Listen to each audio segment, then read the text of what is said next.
Olá, muito bom dia. Muito obrigado mais uma vez pela sua companhia.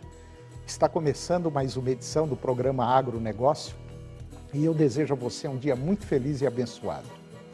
E no programa de hoje nós vamos falar do seguro do transporte rodoviário, vamos falar também da situação da suinocultura na União Europeia, vamos comentar da febre aftosa, doença que acomete principalmente os bovinos e causadora de grandes prejuízos. Eu vou comentar da Irlanda, que está com um projeto basicamente pronto para abater 200 mil vacas leiteiras a pedido de ONGs veganas. A União Europeia já está com uma lei basicamente pronta sobre importação de grãos e carnes de áreas desmatadas ilegalmente. E você vai ver como anda o mercado do milho. Vou conversar com Isabela Morbach Machado e Silva, advogada cofundadora da CCS, e vamos falar de um relatório que aponta que projetos de captura e armazenamento de carbono podem gerar pelo menos 14 bilhões de dólares ao ano aqui para o nosso Brasil. O programa Agronegócio já está no ar.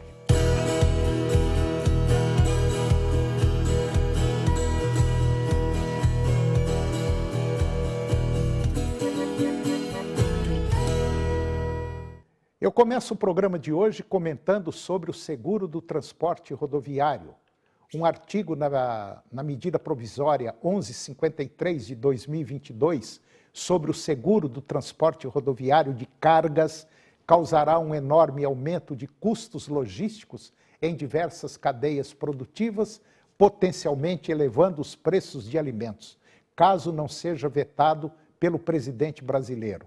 Isso é o que afirma em nota conjunta importantes associações empresariais do nosso país. Na avaliação das entidades, a proposta deveria ser vetada também por inconstitucionalidade formal da inclusão do artigo na medida provisória. Durante a deliberação da matéria do Senado, foram promovidas alterações de mérito que deveriam ensejar o retorno do texto à Câmara dos Deputados. Pelo menos é o que argumentam as associações. Essas modificações, porém, elas foram classificadas como redacionais e a matéria foi enviada diretamente à sanção presidencial. Pelo menos é o que afirmou o comunicado empresarial.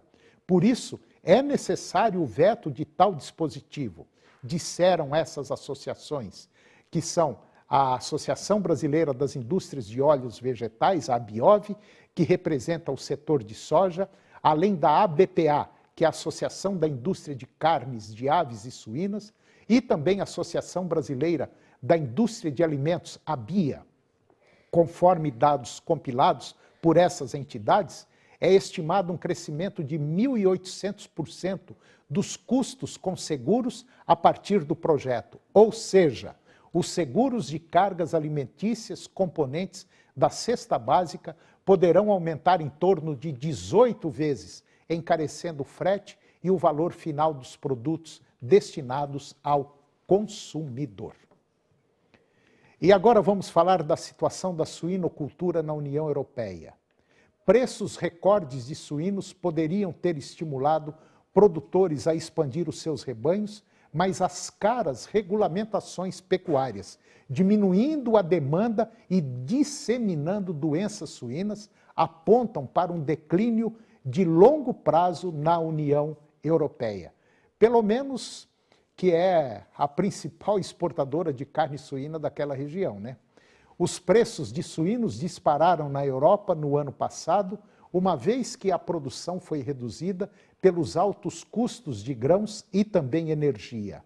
Ao contrário dos ciclos anteriores, os criadores europeus não têm pressa em reativar a produção, apesar dos preços recordes deste ano que restauraram as margens de muitas fazendas. A produção de carne suína na União Europeia deve cair pela segunda vez agora neste ano, em 2023, levando o declínio acumulado para cerca de 10% e a produção pode cair ainda mais nos próximos anos, segundo analistas de mercado. A indústria suína da União Europeia ela foi atingida na última década por um embargo comercial russo, a disseminação para o oeste da peste suína africana e a pandemia de Covid-19. Depois de se recuperar dessas crises, auxiliada por rajadas de demanda chinesa, as pressões sobre os produtores europeus parecem estar chegando ao auge. O Instituto de Pesquisa Agrícola alemão, o Eurocare, e o seu homólogo húngaro, o AKI, e também um grupo para estudo agrícola da União Europeia, o Copa-Cogeca, estimam que o fim das baias de porcas rapidamente até 2025 reduziria a produção de carne suína em quase 1/4 e aumentaria os preços quase pela metade em comparação com 8% e 11%, respectivamente. Em uma transição mais longa para 2035, quaisquer que sejam os regulamentos finais, os analistas esperam que a indústria reflita o foco da sociedade do bem-estar animal e na proteção ambiental. É razoável ver um declínio nos volumes ao longo de 5 a 10 anos. A produção de carne suína dos abatedouros da Alemanha caiu quase 10% no ano passado, acelerando a queda desde 2016 para quase 20%, de acordo com o Escritório Nacional de Estatísticas. A indústria alemã também está sob pressão para melhorar as práticas de trabalho e enfrenta um declínio acentuado no consumo de carne, com o consumo per capita de carne suína caindo 1/4 entre 1997 e 2022, segundo a Agência Estatal de Alimentos, BLE. Outros grandes países produtores da União Europeia não foram afetados pela PSA até agora, ou viram a demanda por carne suína se manter melhor, mas ainda estão experimentando um declínio na produção. E esses efeitos estão sendo sentidos na cadeia produtiva da carne suína. A Kral, dinamarquesa, anunciou em abril o fechamento de um importante frigorífico devido ao excesso de capacidade, enquanto vários frigoríficos alemães planejam fechar ou reduzir a sua capacidade. As perspectivas para a suinocultura na Alemanha e na União Europeia em geral não são nada boas. E agora vamos comentar sobre a febre aftosa, que acomete principalmente os bovinos e é causadora de grandes prejuízos. A febre aftosa é uma doença de maior impacto na pecuária mundial. É uma doença viral altamente contagiosa que acomete diversas espécies de animais domésticas e selvagens, em especial os biungulados. Entre os animais domésticos podem afetar são os bovinos, bubalinos, caprinos, ovinos e também os suínos.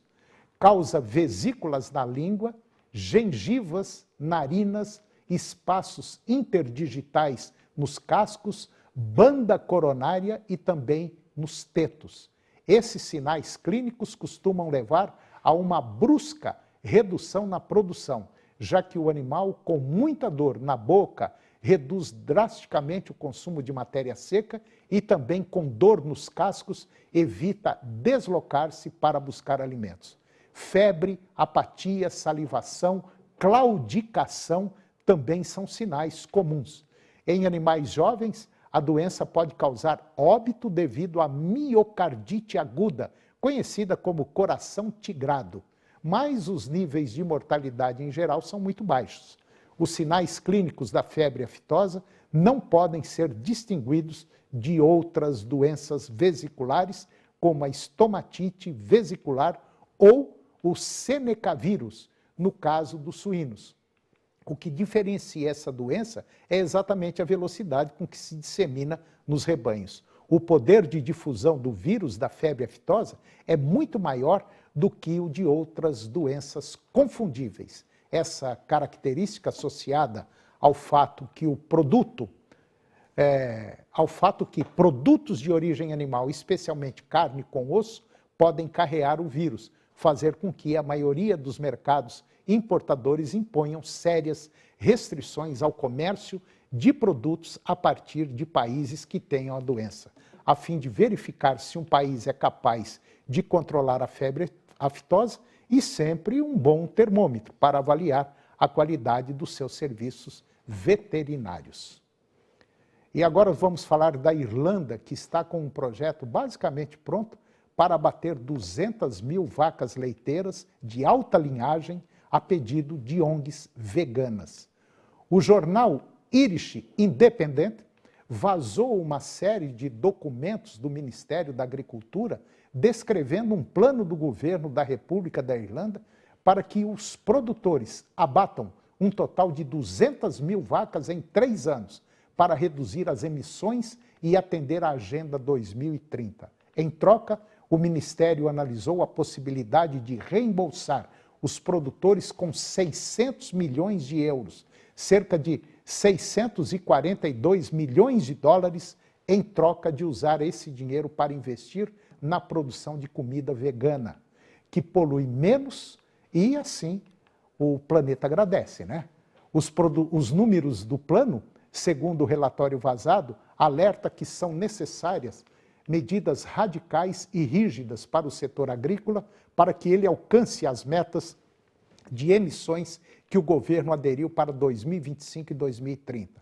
O relatório, que tem a assinatura do ministro da Agricultura, Charlie McConalogue, garante que nos próximos 3 anos devem ser abatidas 65 mil vacas por ano, o que custaria ao setor cerca de 200 milhões de euros ou 214 milhões de dólares por ano. O abate de 200 mil vacas significaria reduzir em 10% o número de vacas leiteiras no país e em 25% o número de vacas utilizadas na produção de carne. Isso levaria a uma redução acentuada na oferta e, portanto, a um aumento acentuado no preço do leite e da carne bovina. Entre os vazamentos estão outros documentos que propõem o abate de centenas de milhares de frangos, galinhas e outros tipos de animais. No total, esse plano fosse implementado, reduziria o número de animais utilizados na produção de alimentos nos próximos 3 anos em 740 mil cabeças. O setor agrícola da Irlanda foi diretamente responsável por 38% das emissões nacionais de gases de efeito estufa em 2021, de acordo com a Agência de Proteção Ambiental. O país tem cerca de 2,5 milhões de vacas e também de corte, de acordo com a pesquisa pecuária irlandesa de junho, publicada pelo Conselho de Desenvolvimento de Agricultura e Horticultura. Juntos, a carne bovina e os laticínios respondem por cerca de 2/3 da produção agrícola do país, com cerca de 90% da produção exportada. E agora você vai ver sobre a União Europeia, que já está com uma lei basicamente pronta sobre importação. A União Europeia está prestes a aprovar uma nova lei que vai proibir a importação de produtos cultivados em áreas desmatadas após dezembro de 2020. Essa legislação abrange commodities como cacau, café, soja, óleo de palma, madeira, carne bovina, borracha e os seus derivados. As empresas exportadoras terão que comprovar que sua cadeia de suprimentos não contribui para a destruição de florestas e respeita os direitos das comunidades locais. A nova lei está alinhada com as diretrizes do Forest Stewardship Council, que é o FSC, uma organização sem fins lucrativos especializada em certificação florestal. A certificação FSC, ela garante que um produto provém de florestas sustentáveis, sem desmatamento ilegal e com respeito aos povos indígenas. O FSC atualizou os seus princípios e critérios, incluindo o direito ao consentimento livre, prévio, informando, permitindo que as comunidades locais participem das decisões e possam revogar a concessão de manejo em seus territórios. Uma pesquisa revelou que 87% dos consumidores preferem comprar de empresas que adotam prática de ESG, que é ambiental, social e governança, e 70% não se importam em pagar um pouco mais por isso. A certificação FSC deixou de ser apenas um diferencial de mercado e tornou-se uma ferramenta essencial para a continuidade dos negócios, com as exportações para a Europa exigindo sustentabilidade obrigatoriamente. É provável que a China, o nosso maior parceiro, siga o mesmo caminho em breve. E depois do intervalo, nós vamos conversar com Isabela Morbach Machado e Silva, advogada, cofundadora da CCS Brasil, e nós vamos falar de um relatório que aponta que projetos de captura e armazenamento de carbono podem gerar pelo menos 14 bilhões de dólares ao Brasil por ano. Nós voltamos já, é um minuto só.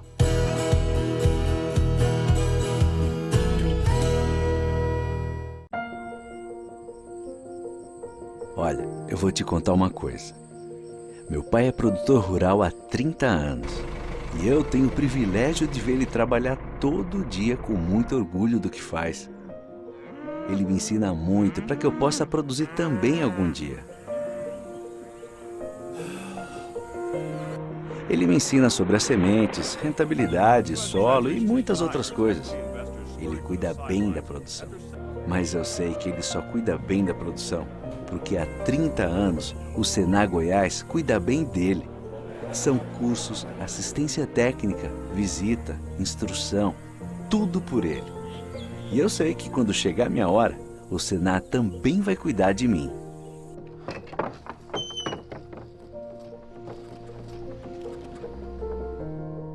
"30 anos de Senar Goiás e que venham mais 30. A sua fatura de energia da Equatorial Goiás mudou. Ela está com um novo visual e vem com uma facilidade, o Pix. Agora, pagar ficou prático e seguro. Basta apontar a câmera do celular para o QR Code e pronto. Fique atento, o comprovante de pagamento do Pix deve estar em nome da Equatorial Goiás. Quando a sua próxima fatura de energia chegar, você já sabe, ela mudou. Equatorial Goiás, pelo cliente hoje, pelo futuro todo dia. Canal TV Agro. Apoio Planalto Máquinas Agrícolas, Revendedor Valtra. Goiânia, Jussara, Itumbiara e Porangatu. Estância Bahia Leilões. Estância Bahia a serviço da pecuária brasileira. Europoços Artesianos. Poços com até 800 metros de profundidade. Nutroeste Nutrição Animal. Tecnologia de resultados a serviço do pecuarista. Volumoso X-Gold Pasto. Pastagens com raízes profundas. Canal TV Agro, o canal do agronegócio.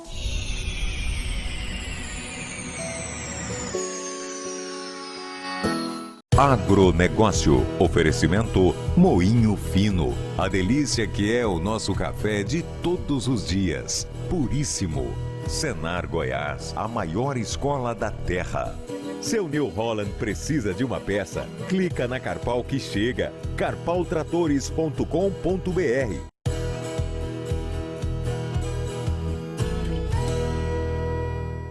Eu estou de volta e agora vamos falar do mercado do milho aqui no Brasil.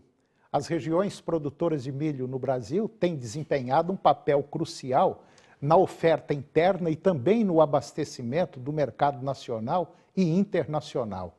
A colheita da segunda safra é de extrema importância para suprir a demanda interna de grãos e garantir a exportação, impulsionando o setor agrícola e contribuindo para a economia do país. Os próximos meses serão decisivos para o mercado de milho, conforme a colheita avança em outras regiões produtoras além do Mato Grosso. A oferta abundante pode continuar pressionando os preços, enquanto a demanda e as condições climáticas serão determinantes para o equilíbrio do mercado. Apesar desse cenário promissor, as negociações têm sido impactadas pelas perspectivas de uma oferta elevada nas próximas semanas. Os consumidores têm adiado as suas aquisições, enquanto os vendedores demonstram interesse em comercializar o cereal no mercado à vista e ou fechar contratos para entrega futura. Muitos estão flexíveis em relação aos preços e prazos, E dentro desse contexto, os produtores de milho estão atentos às oportunidades de comercialização e buscando estratégias que maximizem os seus resultados, levando em consideração as condições de oferta e demanda, além das oscilações do mercado.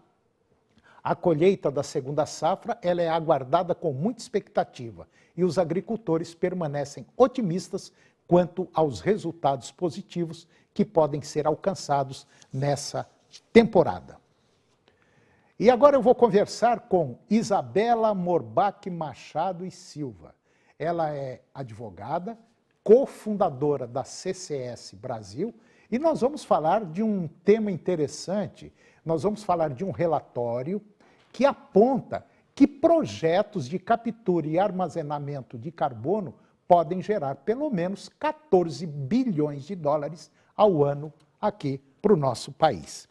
Isabela Morbach Machado e Silva, muito bom dia, muito obrigado pela sua presença e eu tenho certeza que esse tema é muito importante. Tudo bem? Tudo bem, bom dia. Eu que agradeço pelo convite. Se não é interessante, é no mínimo instigante. Verdade, concordo. Isabela, o que é CCS Brasil, que você é cofundadora? O que é? A CCS Brasil é uma organização sem fins lucrativos que tem como objetivo fomentar atividades de CCS no Brasil por meio de engajamento dos atores que importam para essa cadeia e também através da produção de conhecimento estratégico que é necessário para desenvolver projetos. Então, a gente atua em prol de projetos, para projeto e com projetos. Muito bom, super interessante isso aí. E um desses projetos é a captura e armazenamento de carbono, correto? Corretíssimo. Que está sendo, vamos dizer assim, muito em voga, isso em nível mundial, apesar de alguns países como Estados Unidos e China não querer dar o braço a torcer, mas a cada dia que passa o cinto aperta mais um pouco, porque quem sente são as condições climáticas, né? Que cada dia piores e isso pode pôr em xeque o abastecimento de alimento e a vida humana, né? Isso mesmo.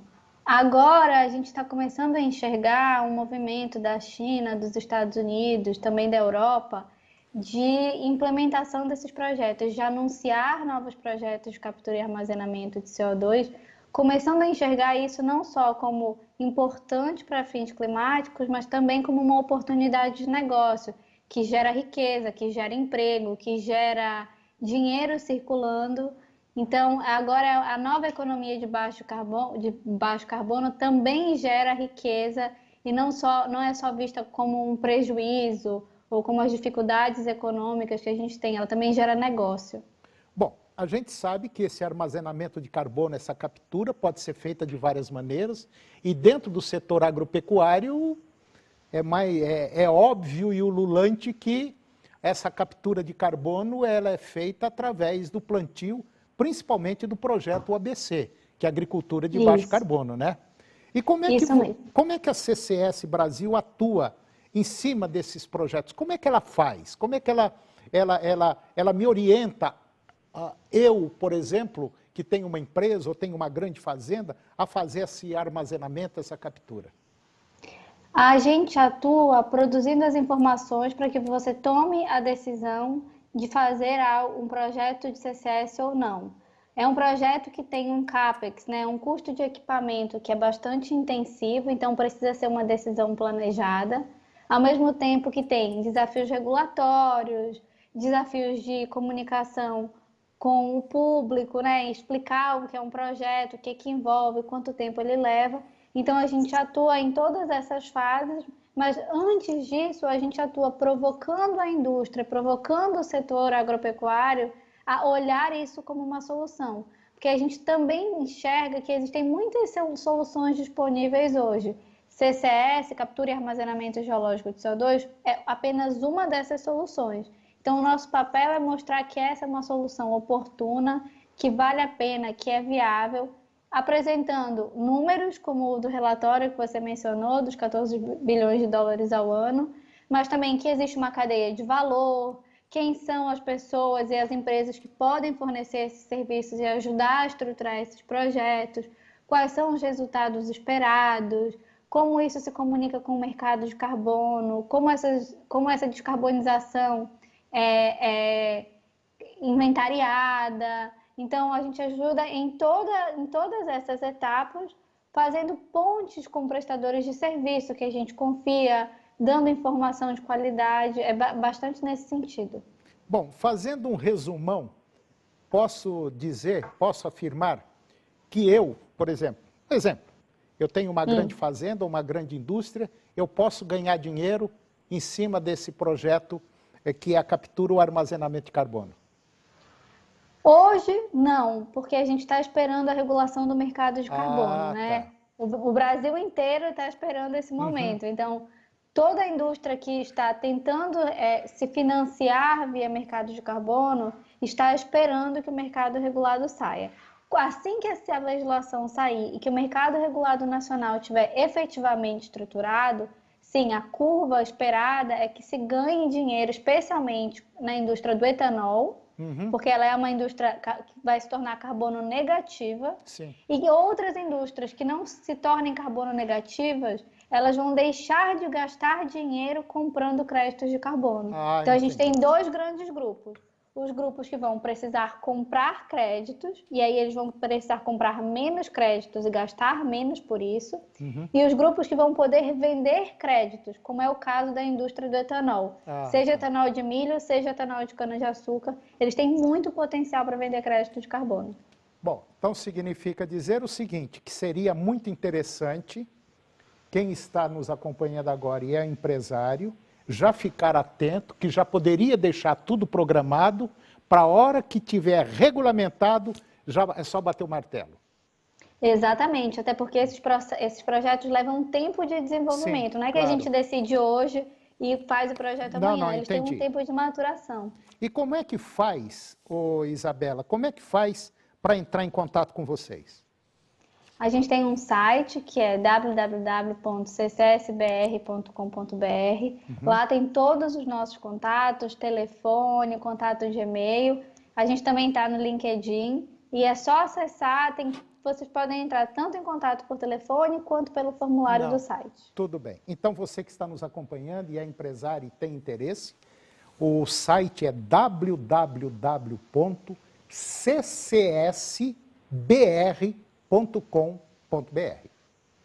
www.ccsbr.com.br. Está aí uma baita oportunidade, que é só uma questão de muito pouco tempo para a coisa acontecer. Isabela Morbach, gostei da conversa, muito obrigado. Eu gostaria de trazê-la mais vezes, porque tem muita coisa interessante e o nosso programa está com as portas abertas aí para quando você precisar. Tá certo? Muito obrigado. Fico à disposição. Muito obrigada. Falou, um abraço e bom dia. Bom dia. E o programa de hoje chegou ao fim. Eu termino o nosso programa com a seguinte frase: haja com a determinação necessária para não desistir por causa dos pensamentos do passado e nem pelos medos do futuro. Um grande abraço, muito obrigado pela sua companhia, que Deus nos abençoe e até o próximo programa. TV Serra Dourada SBT Goiânia. As notícias do esporte goiano e nacional do jeito que você gosta. Serra Dourada Esportes. Daqui a pouco, às 11h30. A seguir, Primeiro Impacto Continuação.